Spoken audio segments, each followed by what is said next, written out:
కాదరవల్లి గారి మిల్లెట్ మాటి.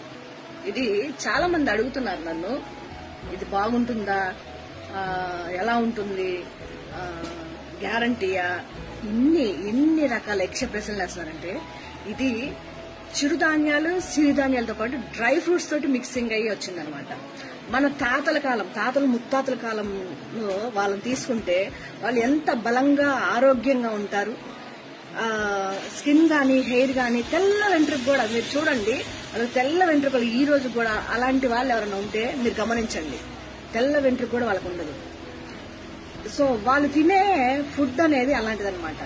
చిరుధాన్యాలు సిరిధాన్యాలు డ్రై ఫ్రూట్స్ మిక్స్ అయ్యి అప్పటి కాలంలో వాళ్ళు ఏదైతే తినేవాళ్ళో అది క్వాంటిటీస్ తీసుకొని కొలత ప్రకారం ఇష్టం వచ్చినట్టు, ఇప్పుడు ఏంటంటే యూట్యూబ్లో అక్కడ ఇక్కడ చూసి అవి కొన్ని ఇవి కొన్ని అన్ని వేసుకొని మేము పౌడర్ వేసుకొని మేము చేసుకుంటున్నాం అదేగా ఇది అంటే, అది ఇది ఒకటి కాదు.